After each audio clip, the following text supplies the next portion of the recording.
സർക്കാരിനോടുള്ള വിലയിരുത്തലായി കാണുന്നുണ്ടോ? സർക്കാരിന്റെ സമീപനത്തിൽ, നയത്തിൽ, തീരുമാനങ്ങളിൽ മാറ്റം വരുത്തേണ്ടതിന്റെ ഒരു സൂചനയായിട്ട് ഈ തെരഞ്ഞെടുപ്പുകളെ കാണുന്നുണ്ടോ?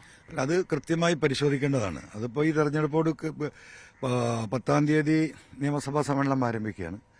ഇപ്പോൾ ഇടതുപക്ഷ മുന്നണിയും അതുപോലെ തന്നെ CPM കൃത്യമായി അത് പഠിക്കുക തന്നെ ചെയ്യും.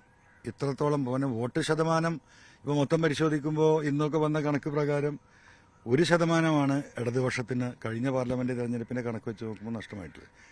പക്ഷെ കോൺഗ്രസിനെ സംബന്ധിച്ച് 5% ഇടിവുണ്ടായിട്ടുണ്ട്. അപ്പം ഇതെല്ലാം പോകുന്നത് വേറൊരു ഫോക്കസിലേക്കാണ്.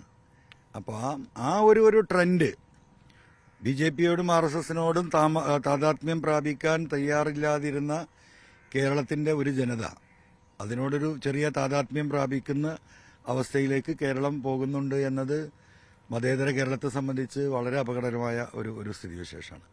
അപ്പോൾ അത് പഠിക്കേണ്ടതുണ്ട്. അങ്ങനെ ഉണ്ടെങ്കിൽ അത് തടുക്കേണ്ടതുണ്ട്. അപ്പോൾ എൻ്റെയൊക്കെ ഒരു വ്യക്തിപരമായ അഭിപ്രായം, ഇപ്പം ഇത്രയും വലിയ കൊട്ടിഘോഷിക്കപ്പെട്ട വാശിയേറിയ തെരഞ്ഞെടുപ്പൊക്കെ കഴിഞ്ഞു.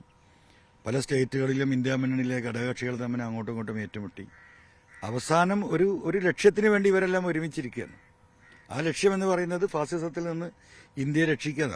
ഇതിപ്പോൾ നടന്ന ഒരു തെരഞ്ഞെടുപ്പിൽ ഫാസിസത്തിന് ഒരു അടിയേറ്റിട്ടുണ്ട്.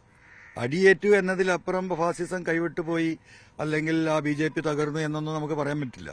ഇതിലേറെ ശക്തിയായിട്ട് തിരിച്ചു വരാൻ ഏതൊരു രാഷ്ട്രീയ പാർട്ടിക്കും സാധിക്കും. RSSനെ പോലെ BJPനെ പോലെ ഇത്രയും സംഘടനാ ശേഷിയുള്ള, ഇത്രയും സാമ്പത്തിക ശേഷിയുള്ള, എല്ലാവരെയും അടിച്ചമർത്താനുള്ള മറ്റു സംവിധാനങ്ങളുള്ള ഒരു ദേശീയ പാർട്ടി എന്ന നിലക്ക് നാളെ BJP വീണ്ടും തിരിച്ചു വരാം. അപ്പോൾ സ്വാഭാവികമായിട്ടും ജനങ്ങൾ ചോദിക്കുന്ന ഒരു ചോദ്യമുണ്ട്. ഇപ്പോൾ ഈ തെരഞ്ഞെടുപ്പിൽ തന്നെ നമ്മൾ ഫേസ് ചെയ്ത ഒരു നിഷ്പക്ഷരായിട്ടുള്ള ആളുകളുടെ നിന്ന് നിഷ്പക്ഷരല്ലാത്തവരിൽ നിന്നും നമ്മൾ നേരിട്ട ഒരു ചോദ്യം, എന്തിനാണ് നിങ്ങൾ വെറുതെ ഫൈറ്റ് ചെയ്യാൻ നിൽക്കുന്നത്? എന്തായാലും നിങ്ങൾ ഡൽഹിയിൽ പോയാലും ഒന്നാണ്. അപ്പോൾ നിങ്ങൾക്കൊന്ന് ഒരുമിച്ച് നിന്നൂടെ എന്ന് ചോദിക്കുന്ന ചോദ്യം, സാധാരണ ജനങ്ങൾ ചോദിക്കുന്ന ചോദ്യത്തിൽ കേരളത്തിലൊക്കെ അർത്ഥമുണ്ട് എന്ന് വിശ്വസിക്കുകയാണ് ഞാൻ.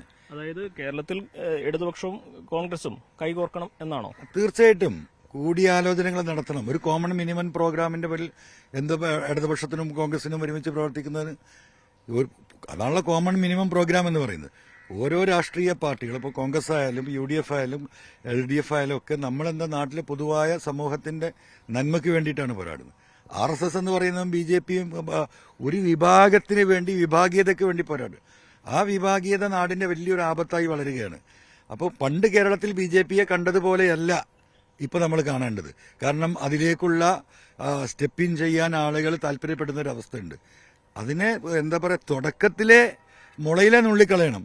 ആ മുളയിലെ നുള്ളിക്കളയുന്നതിന് പകരം ഇത് വളർന്ന് പന്തലിച്ചിട്ട് ഇപ്പോൾ ഉണ്ടായ ഒരു സ്ഥിതിവിശേഷം, കോൺഗ്രസും CPMഉം ഇടതുപക്ഷമൊക്കെ ഒരുമിച്ച് അവരെ നേരിടേണ്ട ഒരു രാഷ്ട്രീയ സാഹചര്യം ഭാവിയിൽ വരുന്നതിനേക്കാളും നല്ലത് മുളയിലെ നുള്ളിയാൽ അതങ്ങനെ നുള്ളിക്കളയാം. പക്ഷെ അത് മരമായി വളർന്നാൽ അത് വെട്ടിത്താഴെ ഇടാൻ പ്രയാസം ഉണ്ടാവും. കേരളത്തിലെ ഒരു സാഹചര്യമല്ല രാജ്യത്ത് മുഴുവൻ. അതുകൊണ്ട് തന്നെ ഇടതുപക്ഷം ഇപ്പൊ കേരളത്തിൽ മാത്രമാണ് ഏറ്റവും സജീവമായിട്ട് ഭരണരംഗത്തും ഉള്ളത്. ആ സാഹചര്യത്തിൽ ഇത് മുഖ്യ പ്രതിപക്ഷവുമായിട്ട് കൈകോർക്കുക എന്ന് ഇടതുപക്ഷത്തെ സംബന്ധിച്ച് ആലോചിക്കാൻ കഴിയുന്ന കാര്യമാണോ? നിലനിൽപ്പിന്റെ പ്രശ്നമല്ല. അല്ല, അത് ഇടതുപക്ഷം നിലനിൽപ്പിന്റെ പ്രശ്നമൊന്നും അതിലില്ല. ഇതൊരു പൊതുവായ രാഷ്ട്രീയമാണ്. രാഷ്ട്രീയം എന്ന് പറയുന്നത് നമ്മളെ പൊതുവായ രാജ്യത്തിന്റെ നന്മയ്ക്ക്, ജനങ്ങളുടെ നന്മയ്ക്ക് വേണ്ടിയാണ്. അതാണല്ലോ ഈ കോമൺ മിനിമം പ്രോഗ്രാം എന്ന് പറയുന്നത്. ആ ഒരു ആശയത്തിൽ അധിഷ്ഠിതമായിട്ട് എന്തുകൊണ്ട് ആലോചിച്ചൂടാ? ഇത് ജനങ്ങൾ നമ്മളോട് ചോദിക്കുന്ന ചോദ്യമാണ്. നമ്മൾ ഈ പൊതുപ്രവർത്തനം നടത്തുന്നതിനിടയിൽ എത്രയോ ആളുകൾ ചോദിച്ചിട്ടുണ്ട്. അപ്പോൾ വരാനിരിക്കുന്ന വലിയ ഒരു ഭവിഷ്യത്ത് കേരളത്തിന്റെ വക്കത്തെത്തി നിൽക്കുകയാണ്. കാരണം ഈ തെരഞ്ഞെടുപ്പോട് കൂടിയിട്ട് ഏകദേശം ആളുകൾക്ക് മനസ്സിലായി തുടങ്ങിയാണ്.